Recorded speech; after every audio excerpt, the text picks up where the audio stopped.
Hey guys, you might be wondering what I'm doing here in the beginning of a podcast video. Well, I'm here to introduce our team and introduce myself. We have based our podcast on the basis of diversity, just like our global diversity in the world. Anyway, guys, the theme for our podcast that we have collectively chosen for is without contextualizing local vulnerability, building community resilience is impossible. My name is Abhishek Chapagai and I am a student of MSc Project Management. I'm from Nepal and this is our team.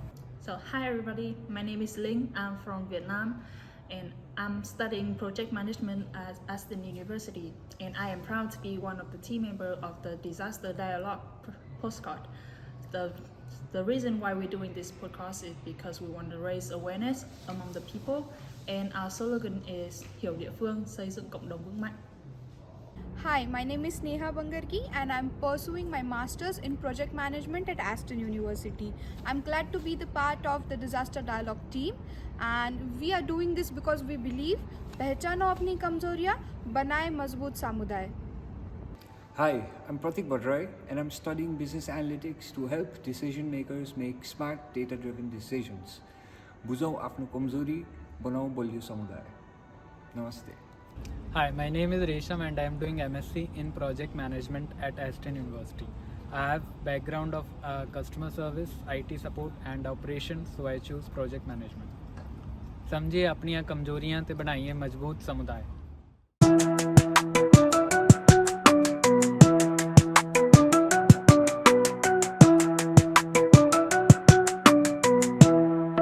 Hello and welcome to the Disaster Dialogue. Today, we are not just having a podcast, we're having a talk, so we're having a normal conversation. We will talk about not just disaster, we'll talk about our experiences, we'll talk about our agendas, our mottos, the mottos that we live by. To do so today, we have brought us our very special guest to this show. Please welcome Dr. Komal Aryal.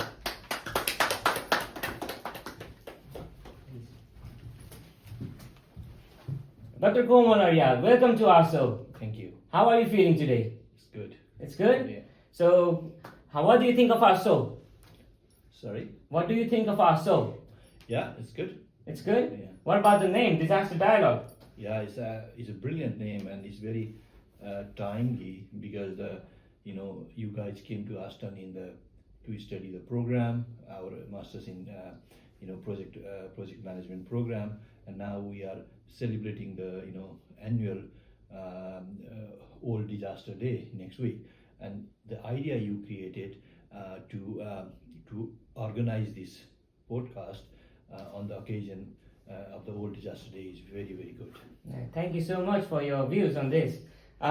Should I begin with the questions if you don't mind, sir? Yeah, yes, please. Okay, so before I get into the serious questions, could you tell something about yourself, about your journey, how you came up here, how you ended up doing disaster management as your career? Yeah, of course. But I don't want you to put as a sir kind of thing, because we are today I'm your teacher, tomorrow you are my colleagues. Yeah. So let's put Komal. Okay. So let's change that one. So okay, going back to how I ended up in disaster management is it was coincidence. Back in 1994, I went to Delhi to study with the Indian embassy in Kathmandu. Recommended me to study the dentist course to the Ajmer, like a Rajasthan, somewhere in the medical college in Ajmer. But when I came to Delhi, I found that despite of my my qualification at that time, despite of my the marks which I received in the ISC we call as intermediate of the science program, my name when it came to the Ministry of Foreign Affairs, it was suddenly in the night it has been changed, right? So the Ministry of Foreign Affairs told me that I think the Joint Secretary at that time and my local guardian, who is the Dr. Babu Kaldaze, one of the upper house member of the India, told me, the Joint Secretary told him that unfortunately due to some too much political pressure from Nepal, my name was removed from the dental scholarship offered by the Indian government, and now they are going to offer me engineering course, right? So it was a little bit shock for me, and then I went back to consult one of the prominent journalists, who is Mr. Yuvraj Gimire, and I consulted with him, and then I just say, and he and another colleagues at the time is some of the people back in Nepal knows Socialist International John, I think Socialist International representative in Delhi, Heinz Bongard. He's a German national. We had a coffee together in Connaught Place, and Heinz Bongard said that, Kamal, don't worry. If you do not want to, if they got your name, they know the ambassador, Indian ambassador to Nepal, like Bimal Prasad. So we will try study the something environmental science. Yeah.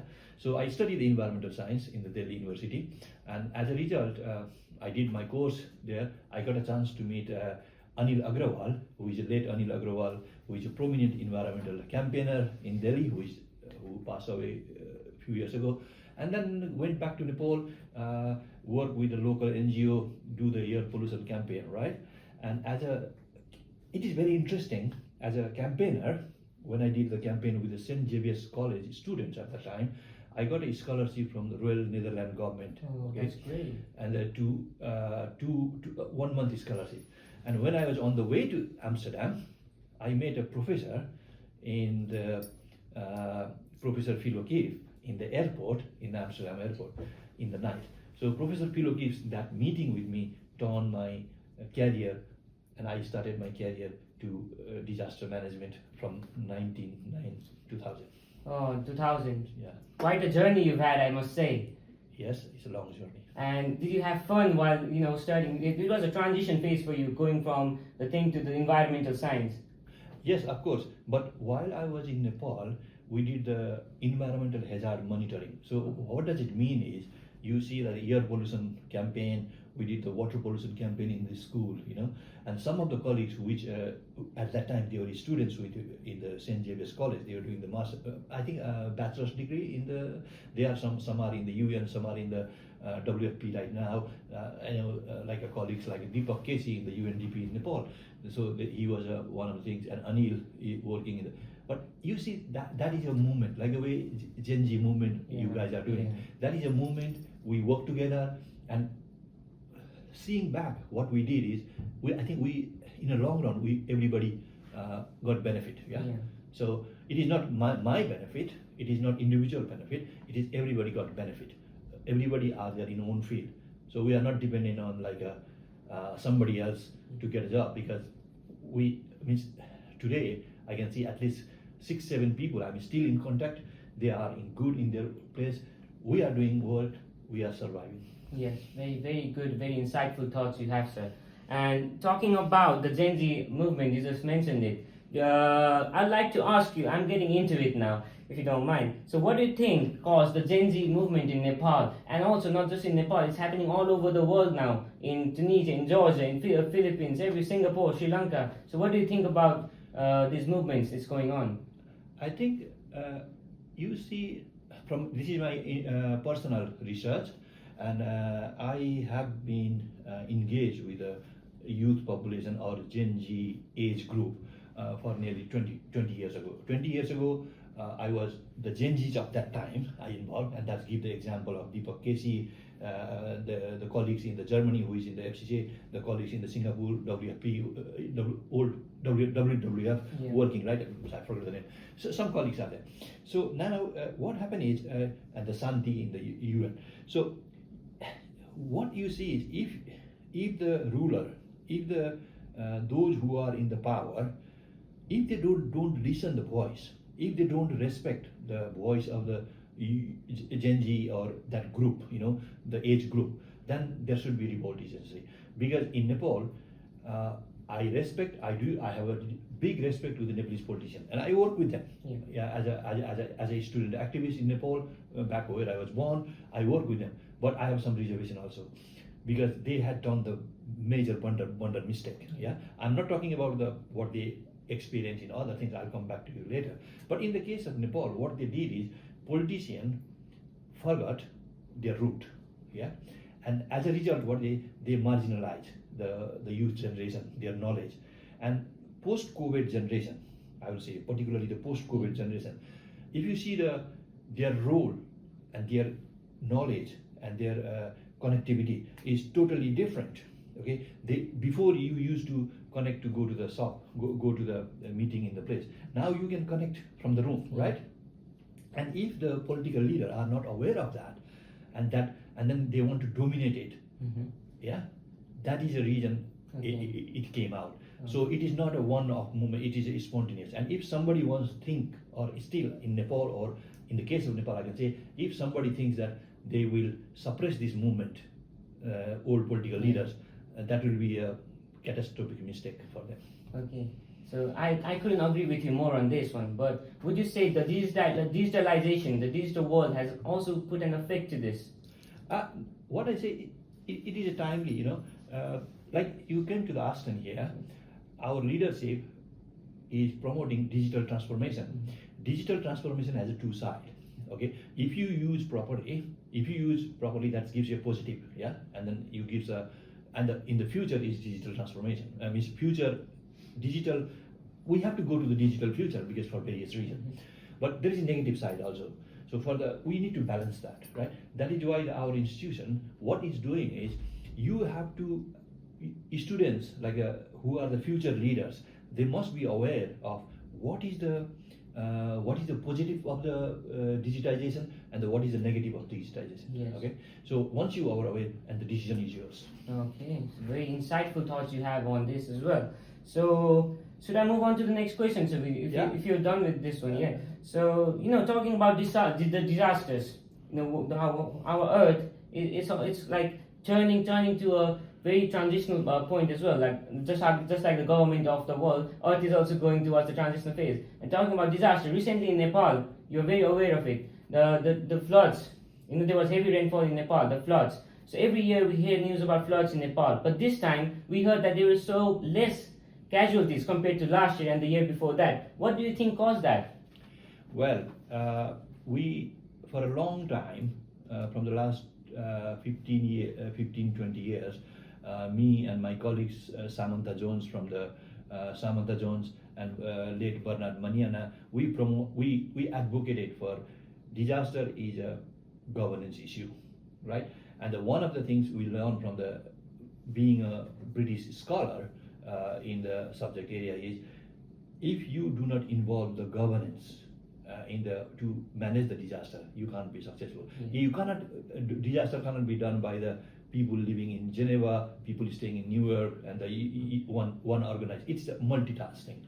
So see what happened difference between the last year flood in Nepal and this year. Why there was a less casualty is, see, you have a same people was leading the National Disaster Reduction Authority in Nepal, right? They were the same people. You had the same governance apparatus, what I mean, yeah? But when the leadership matters here, yeah? When the educated leadership comes to the power, I don't mind, it's a transitional leadership in Nepal, but if the leader has a education, leaders accept the scientific knowledge, yeah, that matters. Unlike last year, the Prime Minister was in the abroad, if I believe, in the New York, he was talking with a big thing, but the acting Prime Minister, he has an ego problem, and he didn't understand the scientific communication, and then the same government apparatus, they were biased, they became like a slavery, yeah?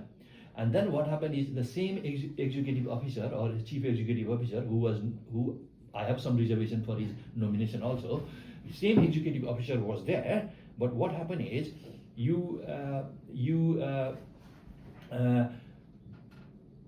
could not manage to, if he could not manage to do it in that time. But right now, because of the good leadership, good understanding of the leadership, and the good awareness raising in time, and leaders listen the scientific community. Yeah, that matters a lot. Yeah, it's very sad that it happened before. You know, they could have saved much more lives before as well, just like this government did. Absolutely. Yeah. So moving on to the next question, sir. So among your various field programs, you've been to many Asian countries, I believe, like India, Nepal, Japan. So which one do you think offers the most compelling lessons? Which country do you think? If I'm to be honest, Asian country among the world needs to learn, the countries around the world who are highly exposed to disaster, for the response, immediate response, they need to learn from Taiwan. From Taiwan, yeah. They need to understand how the Taiwanese risk reduction and the response mechanism they have done it. Although country is small, but they need to learn it. But when it comes to the governance side, they need to learn from the UK. Okay. Yeah, because although some UK academics might think differently, but I have been involved in the UK Civil Contingency Act formulation case. Means involved in the sense is I saw as a student my supervisor who plays a big role back in 2000 and some of the colleagues who made the Civil Contingency Act who plays a big role, I don't want to tell the name now, they play a big role, and I observed that how they did it. And being a academics and researcher in the UK academic and researcher, I saw how they changed the thing. Yeah, learn from the one after another disaster. So from the governance apparatus, I think the UK example, Dutch example, I can see the good one. And for the response side, how they prepare for the people, how they make the community aware. I will say now we need to learn from Taiwan, because the Taiwanese example is learned by, although people might say, oh, Taiwan was educated by Japanese, but the Japanese has a different way of doing the things. But I say that Taiwanese example, and now you can see the impact, what happened in the Turkey earthquake. When the Turkey now, they learn from the Taiwanese experience, and the Philippines people, they learn from the Taiwanese experience, so that has made the difference there. Yeah. Okay. So this is why I see that if somebody wants to do it, they want to go Taiwan and UK, Dutch example, and the Singapore. These are the countries which they need to see. Oh, so do you think these countries, they're doing well because they include the people of their nation on their agenda?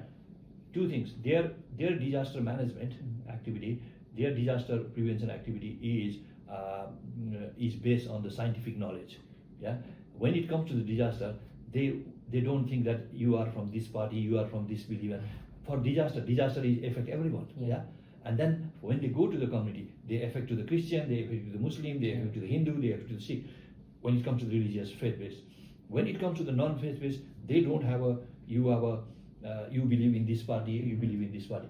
For the disaster, they think every second threat, and it is maybe another factor in Taiwan is like you have Taiwanese are highly vulnerable geopolitically, as you know, geopolitically they are every second threat, as well as from the geo hazard base, they are everything. So when you are staying in that part of the world, so you need to prepare by yourself, yeah. And the geopolitically, the outside world are very they have a different view. So they are prepared by themselves. They have built the resilience from the community level. That's what I wanted to say. Okay, yeah, very well explained, I would say. So moving on to the next question, sir. Could you share a breakthrough success story of the countries you've explored, like where the disaster management, the work you've done has been a breakthrough, like it has just been a great success? So I'm not I don't put me like oh, I have done a great thing. But two things I like to say from my individual perspective. From my small effort, many disaster community experts, they are not aware, is I plays a big role to open the Getty United Nations Disaster Risk Reduction Center in Incheon. If you really see what happened there, how the international disaster politics plays the game. The center was opened by the Ban Ki-moon, I think, Ban Ki-moon in 2009 August, and but in the 1 year time, and because I was there as a fourth Asian Ministerial Conference, as a researcher for the Korean government, and I plays a big role to bringing the international, like a UN World Bank things with the Korean people, and there is some kind of political issue was emerged, and then after the disaster diplomacy was used. But I don't want to say this thing that I did it. It is a collective work. But as a result, that center we call as Getty, UNDRR Northeast Asia Center has been now working. That is one thing I say that I am confident. Whether other people recognize me or not, that's a different story. Okay, but I played a big role. Then you see that there are some people still working there. They know what is a contribution I made. The second thing, I went back in the Gambia. I was working on the vulnerability assessment specialist back in 2013-14. Yeah, 2013 to 15. During that time, the West African country, when the Ebola outbreak happened, Gambia is the country, because of our activity, we activated the Civil Contingency Act. We activated, although it's a small country, but we activated Civil Contingency Act. We activated, we use all the governance apparatus in time. As a result, there was no single case of the Ebola in Gambia, despite of other neighboring country as a thing. And I feel very proud of that. And in Gambia, during that time, Gambia was marginalized by the outside world because it was run by dictator Yahya Jammeh, and I was working with Yahya Jammeh very nicely. I met with him, I had a very good talk, and we had a long time, we watched the TV together, BBC, although he used to say he hates the British people, but we had we used, and then one interesting thing he says, when I introduced by myself with Yahya Jammeh, I always say, His Excellency, I'm from Nepal. Although I'm a British national, but because that made the things very easy for me, and I had access. But one thing we did that good is, during that time, because of that disaster diplomacy in that level, what happened is, you can see the record there, we managed to convince the government people, and we managed to convince the European people, the European funding agency, that the Gambia needs the support. And we organized the event in Senegal. That was the first time, despite of the other part of the world was neglecting the Gambia, we managed to secure some funding for the Gambian people. That is a second thing I like to give you.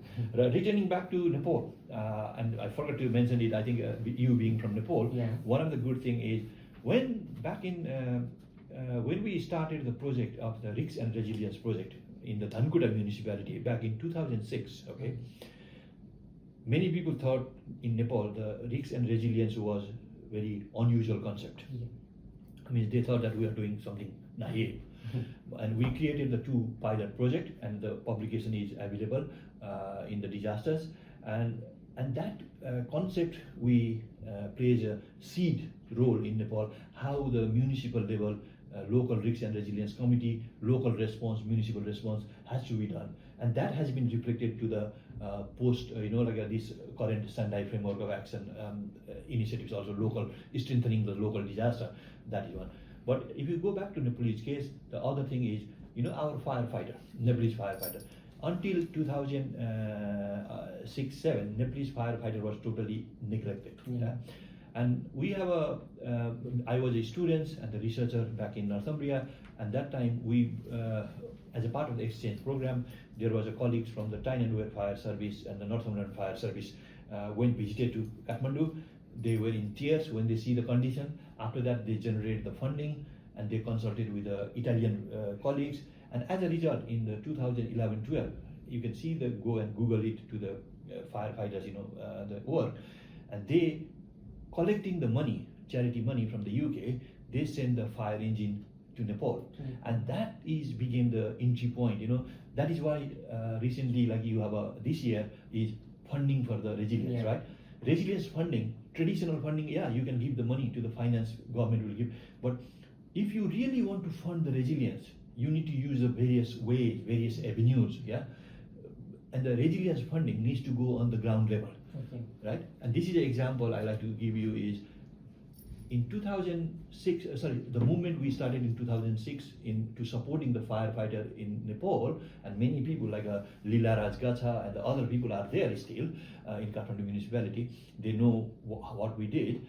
Is the milestone or the starting point to make the importance of the fire service. Yeah, and now you can see a lot of people like Kishore Bhattrai and other people, they come later, and now you can see how in Nepal the importance of the fire service has been recognized. So these are the things. I want to stop it now. Sorry. No, but without your initiative, it wouldn't have been possible. Yeah, it's not my initiatives, but it is our initiatives. Okay. It is the people who I was only the breeze role I was playing, but it is But when returning back to this kind of activity and Nepal earthquake activity, and during the COVID when I was in Abu Dhabi, how we facilitate not only in Nepal, like even in India, there is some interesting experience of the dispatching the equipment from the international resilient city in Abu Dhabi. There is a lot of examples. It's a part of life. It's a part of life. Okay. So moving on to the next question, sir. What roles do you think government should practice for playing a vital role in creating a civil society, like avoiding the disasters, creating a very peaceful environment for every disaster, not just natural, for governmental disasters, for mental disasters? What role do you think government should play to avoid that? First thing is that you need to have every government in the world, or every country who are exposed to multiple disasters, they need to have an independent body, right? Most of the world, for the various reasons, there is no independent disaster body. They have a organization like NDRRMA, National Disaster Management Authority in India, but they are not independent. They are not. So we need to have a constitutionally independent body so that they can freely work, right? So see the example. Like going back to Nepal again. I don't want to talk to the other country because I'm a British national with the Nepalese root. Yeah. I can say that NDRRMA in Nepal sits under the Ministry of Home Affairs, and then the political leader are misusing the fund there. Okay. Yeah, and it is the same case in other part of the world also. Some high, some low. So that should not be happen. Yeah, and that is a major issue. So if the international community now, they really wants to make a resilient nation, they really wants to make a resilient community, first thing they need to advocate is, you need to advocate constitutionally independent disaster risk reduction body needs to be established or in every country. That will help. Otherwise, we have to go a long way. We have to go. So earlier you said that they are hiding the funding money, the government. Well, the hiding the money is, systematic corruption. Oh, okay. Okay, systematic corruption is none of the organization in the disaster is they are clean. In the country where there is a third world, it's like in the country which is suffer frequent disaster and the weak economy, weak governance, they see that the humanitarian funding is the best way to support their political worker. Yeah, and that needs to be, people needs to know that first. Forget about some project design. Project cannot solve the problem. Project cannot make the project-based activity in the governance cannot solve the disaster issue. Cannot make I think in my opinion, personal opinion, my 26 years experience, and I'm learning from the Professor Phil O'Keefe, I can guarantee that project, we should not depend on the project. We should depend on the process. Process, yes. Yeah. Once you have a disaster process, then it can be done. Okay. So I'll move on to the next question. So I'm gonna ask you a very out of topic question for now. Our talk, so you've answered our questions. You've questioned my question. What do you think of our talk? So like, give us a brief. I can say that I congratulate your team who came up with this idea. That you have colleagues from India, particularly India now plays a very big role, and we have 3 colleagues from the India is working with you. Yeah. We have colleagues from Vietnam, and now you can see. I find it very fascinating because if you see the population of India and the Hindi-speaking population in the world, right, and the Nepalese population, we are very small part of the Nepalese is small part, and the Vietnam population. Yes. If you 3 people can give a good message, okay, openly, transparent, and the real issue, right, then this program you can do something. Okay, this is to the best of my knowledge. You guys are coming from the project management side. you came up with this idea. That's a brilliant idea, and let's see. And we will personally, I'll fully support on that. We will also try this to make a big hit, not just in Aston, but worldwide. Also, a bonus question for you, sir. So, do you think the technology, it has gone like way further than we have expected? You know, satellites, we have maps, live maps for cargo ships, for precipitation, for raining. Do you think technology will help in disaster management? Yeah, of course. Like without technology, you can't do it. But the thing is, that is what my point. The country who has technologically advanced, if Taiwan can detect earthquake 40 seconds before the earthquake happens, why other world cannot do it? Exactly. Yeah. Why, if the Taiwanese scientists have been proved that their earthquake detection is good, yeah, they can detect the like a multi-hazard, like a wind kind of thing. Why we need to, for the disaster, we need to do the international geopolitics and say that, oh, this is done by Taiwan, we are not going to use it. Why we cannot work on the disaster and humanitarian issue without any border? Okay, this issue is everybody's issue. If there is something happen in the Pacific or the South China Sea, it impacts to everybody. Like I told you guys in the class this week, if somebody does a stupid mistake in the South China Sea, it will be catastrophic effect for all over the world. Yes. Yeah, it's not me say. See, all the British Parliament there are very few Parliament are saying that. European academics are saying that. So for the case of disaster, for the case of crisis, let's don't talk this nonsense. Yes, I couldn't agree with you more on that. So finally, the last question that I would ask you is, so you know how only Vietnam or only Taiwan is doing the 40-second prediction before the earthquake in the world. Why do you think other countries are lacking on this? Why aren't they following them? Because maybe it's because of the location of Taiwan is very small, the very small country, but a small island. And then the other thing is, there is the country who are exposed to earthquake. Like, don't take me wrong. After what I saw after visiting to the Turkey earthquake, Turkey is doing a lot of progress. With the due respect, Turkey in the next few years, Turkey will do better than Japan. Yeah, it's a good thing. Means I'm confident that Turkey's earthquake response and their post-disaster response is getting much better compared to before.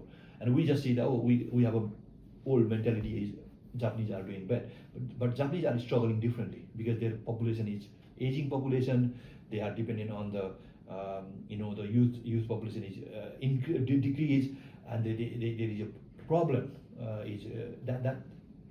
and the social problem, like a hierarchical social problem is there, right?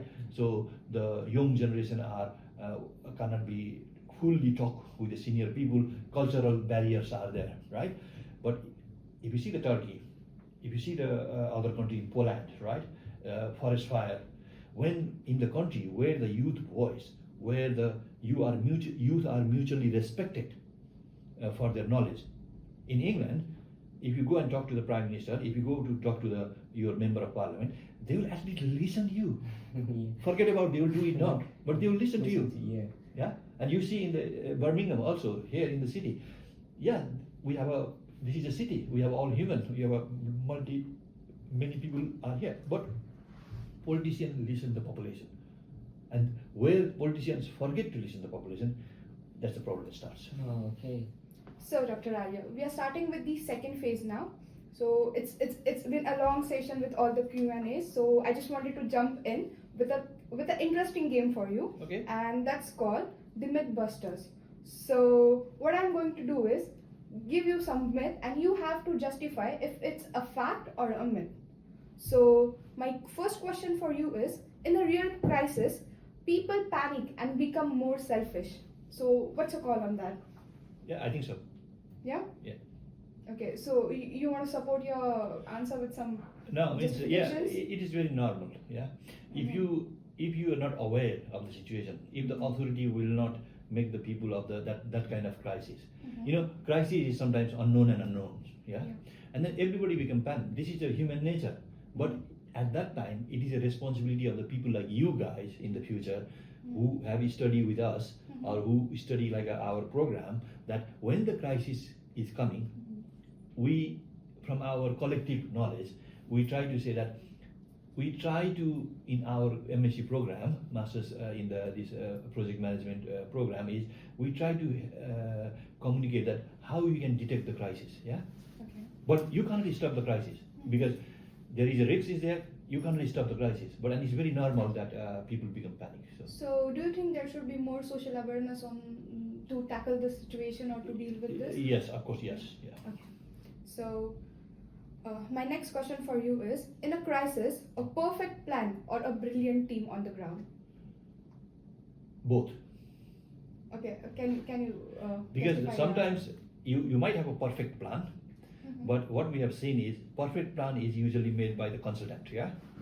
But if you don't have a good team who will implement that one, because people are moving, one job to another, right? So you need to balance that. So that is why you can see, you'll get a chance to, if you talk to the British Fire Service or emergency planning, they gave a training, okay? So when the one crisis happened, they learn the new things, and then you train the people again, you learn, like a lesson learned. Lesson learned as a loop, yeah?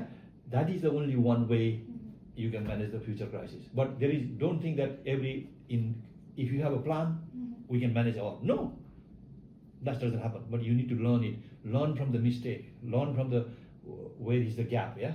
And not in every crisis, everything is gone 100% correct.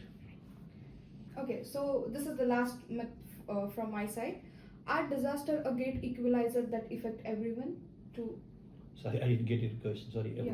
So we have a lot of gap in the societies. So do you see a disaster as a way of getting everyone to the same level towards the society?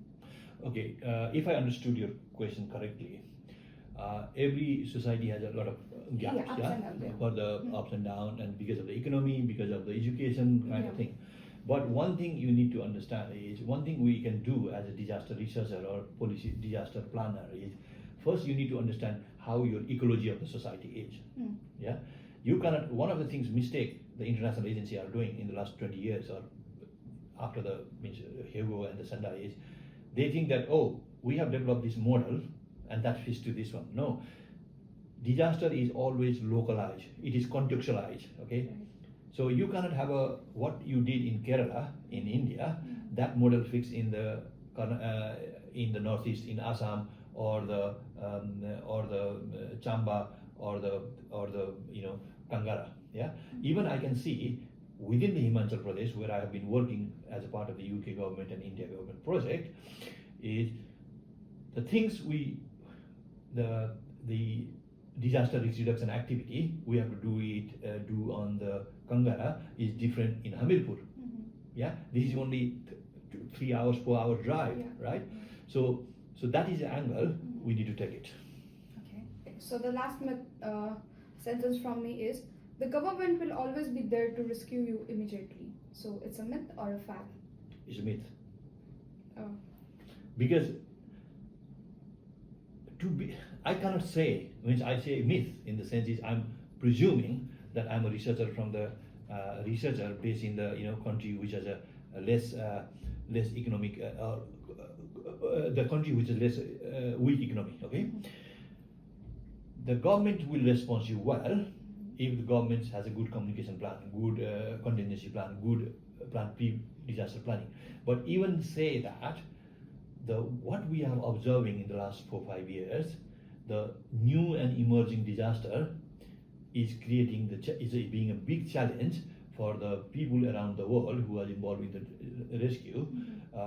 Is like every new kind of things is coming. So in that context, we are learning, like I mentioned before, we are learning in the loop, but most of the country, they don't learn from the mistake. Yeah. Once they don't learn from the mistake, then I feel like that's a myth.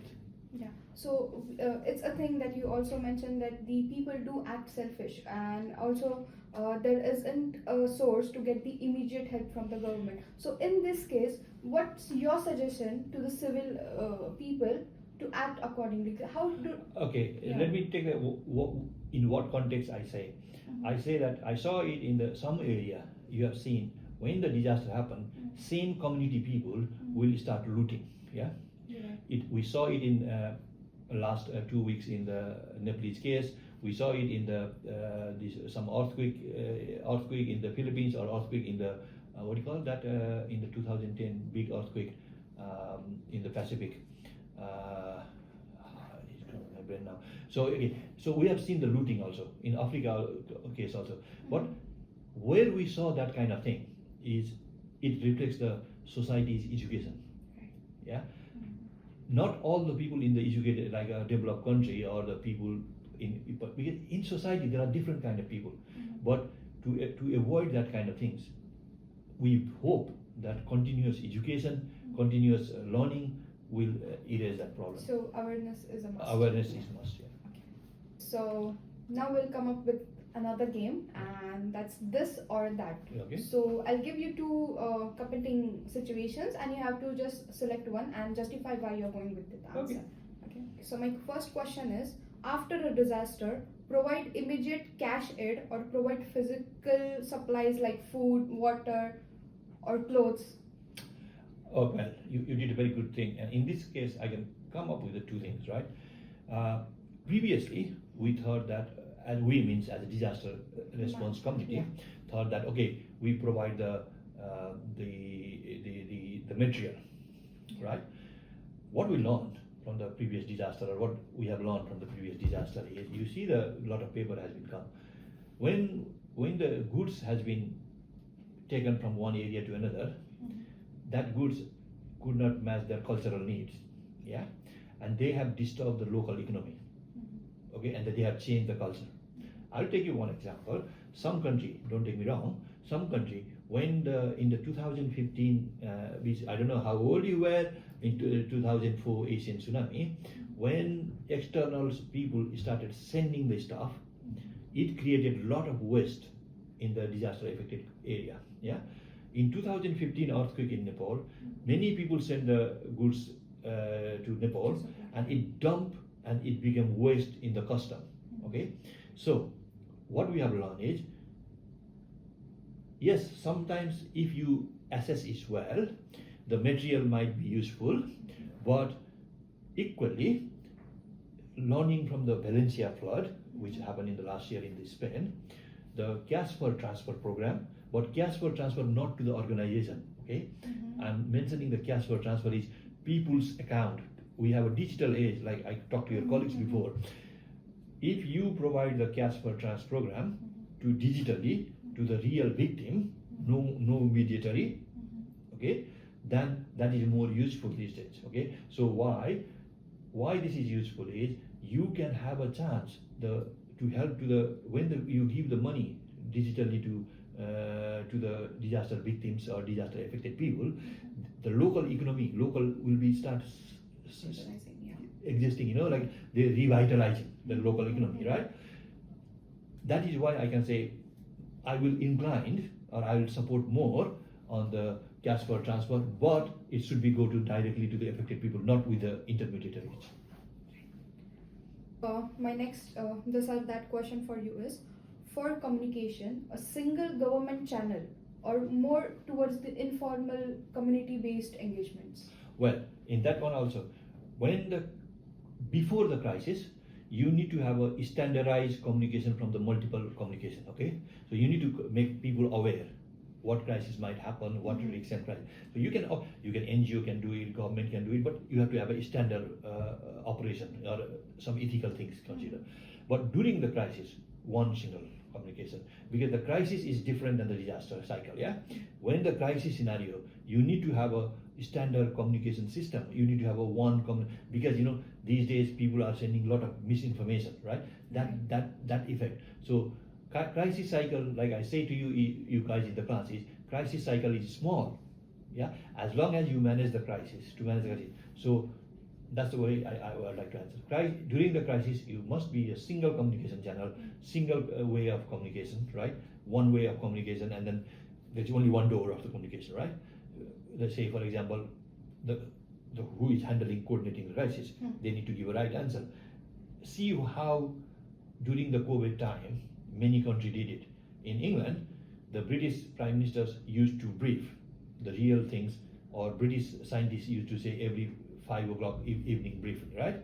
That didn't happen in many countries, right? So this is one way of communication people to, so in the crisis time we need to deal differently, but before crisis or that is a different kind of way of communication channel.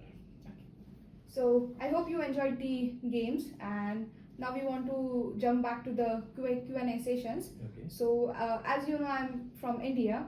I want to come up with a specific city question, and that's the Mumbai flood. So regarding the Mumbai floods, we have always heard the resilient spirits of Mumbaikars. So do you think that incredible social strength paradoxically allows the city to avoid solving its long-term infrastructure issues? If I understood your question properly, okay. Sorry, I find it very difficult to understand, and I have a less knowledge on the. I have not been doing the research in the Mumbai area, but I can see like recently I have been comparing the flood issue. If I understood your question well, the repeated flooding issue every year in the Himalayan region, like Himachal Pradesh and the Uttarkashi and the far west Nepal kind of thing. Yes, people has a so different day-to-day problem. Okay, due to the sudden climatic change, the flooding happens there. People were affected by the flooding, but what they do is, due to their other pressure, other priority area, they could not raise the voice. Okay, they just say, okay, the flood happened, we will manage it. We will do it. That is, I don't know why this is happening, but this is very concerning for me as a researcher. But you see, when I compare this thing to the Valencia flood, okay, what happened after the Valencia flood in Spain last year is the local government mayor has to resign. Okay, many people in the local government, the people raise the voice of the transparency. Even in the European country, right? In the Spain, as one of the developed country, we'll see from the Asian angle. In that community, we saw the poverty, yeah, how the senior citizens were affected by the flood, how the people were angry of the government, right, and how that anger turned to the political change or the resignation of the local mayors or the council people, yeah, that we need to learn. In my opinion, I don't want to be a revolutionary here. I don't want to be what do you call disaster atankavadi. But what I will say is we need to aware the people their rights, okay? Because they have paid the tax, they have paid the government money. There is a disaster management fund is there. That fund needs to be used to avoid the impact of possible future climatic changes or climatic stress. Yeah, that is the issue I would like to say. So my next question to you is, looking to the future, one of the biggest low motion disaster affecting India right now is the increasing heat waves. So what is the single most critical or crucial adoption that India can do to make this more resilient?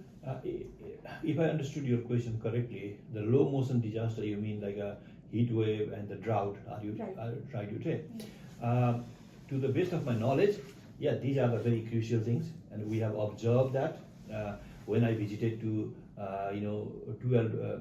8 out of 12 districts of Himachal Pradesh. I also myself and my colleagues, the villagers, remote people, express that thing. Yeah, we have got some sense in the mountain terrain. That is a big issue, but I have a little bit different view on that. In the sense is I have not studied deeply on the heat wave and the drought. Yeah, but these are the big issue is emerging, no doubt. But for the context of the India, I see that there is another big issue for the low frequency, high impact event. Yeah, India has been now one of the emerging global economy. Lot of investment is going on. Like you guys come here, and a lot of our Indian colleagues, brothers and sisters, they are investing the money in back home for the various national development process. But we need to consider about the India has a lot of earthquake possibility, yeah, and the earthquake is not only in India, and the neighboring region, right? So if the earthquake happen in Nepal and earthquake happen in the even in the Tibet or Bhutan, then the India will be affected. Yeah.